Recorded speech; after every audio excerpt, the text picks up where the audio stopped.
When I got to business school in 2015, I was an earnest, naive nerd, excited for a new adventure to expand my mind among fellow sweet nerdlings. I quickly learned that most MBAs do not self-identify as sweet nerdlings, and that the real business school adventure was traveling. I'd never traveled internationally on my own, and my classmates seemed so spontaneous and confident, jet-setting to spring break in Colombia or a week in Croatia. They just seemed to trust that things would work out. Like my friend Jean-Luc, a French student who said yes to everything and had this huge laugh like, ha ha ha, isn't life just so silly?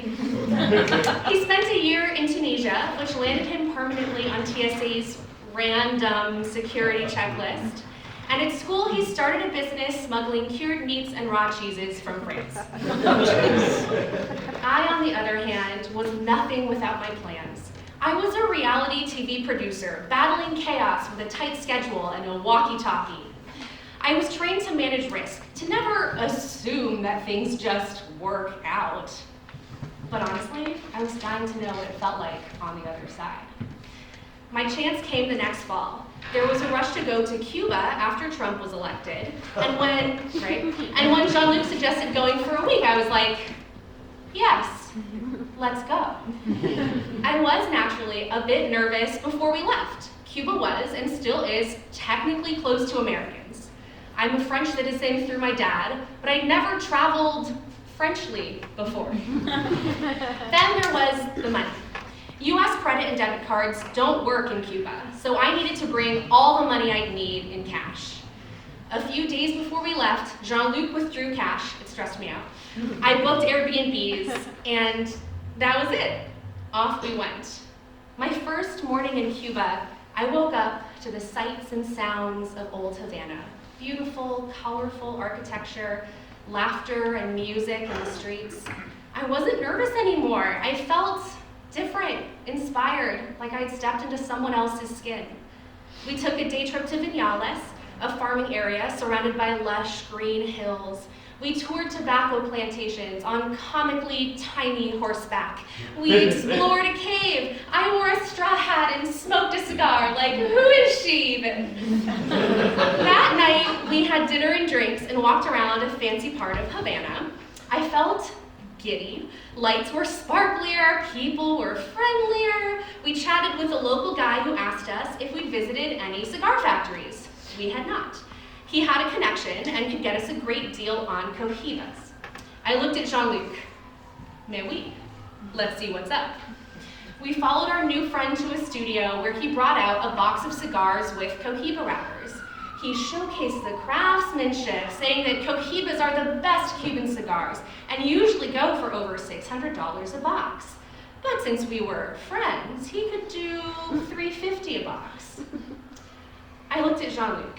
I mean, I do love a deal. And I did want to buy Cuban cigars, especially since I was so legit now. But this would leave us with just a few $100s for the next 5 days.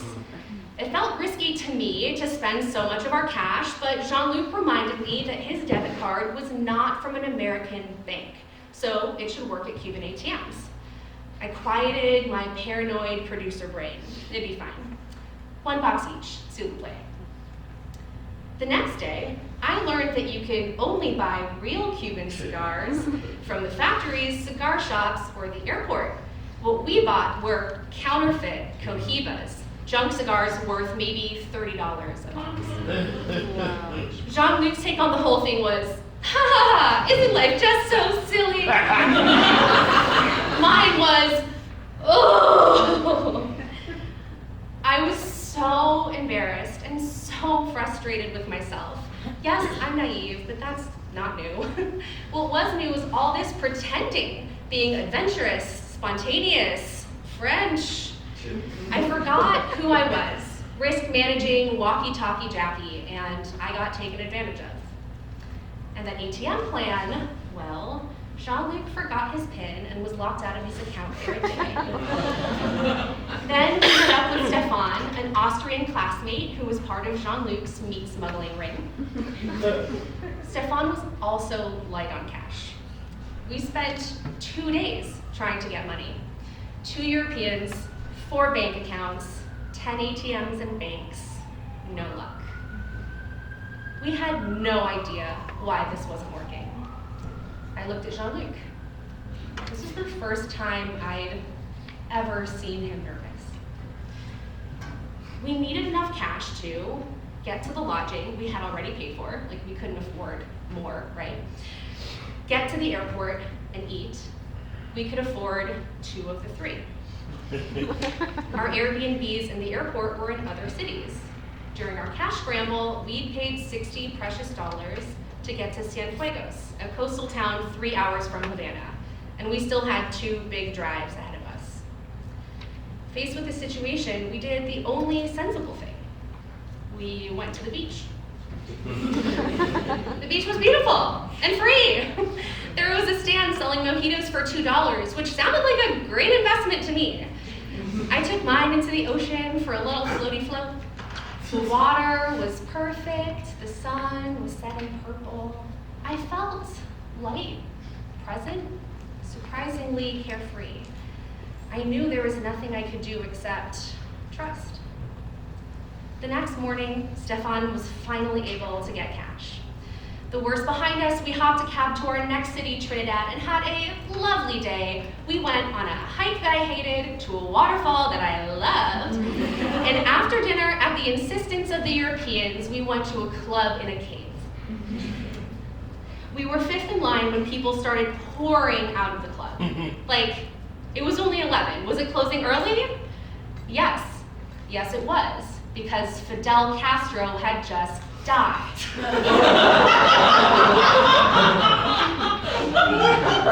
I was growing weary of plot twists by this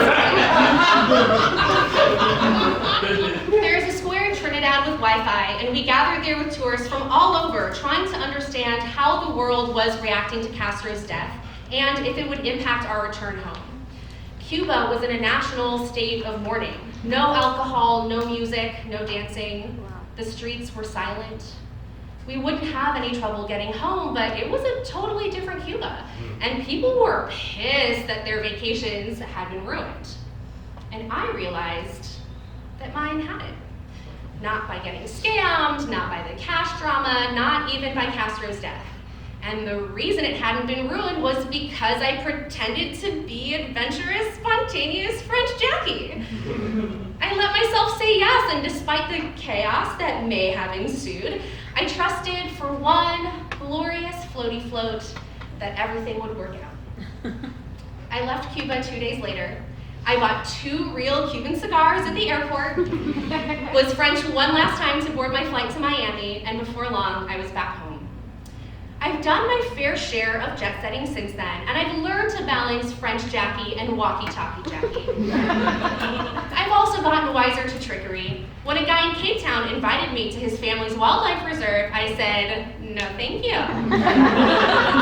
Scam me once, shame on you. Murder me and hide my butchered corpse on your family's wildlife reserve, shame on me. And I've never forgotten how free I felt floating in the ocean with my $2 mojito when I realized that even when everything's going wrong, ha ha ha, isn't life just so silly?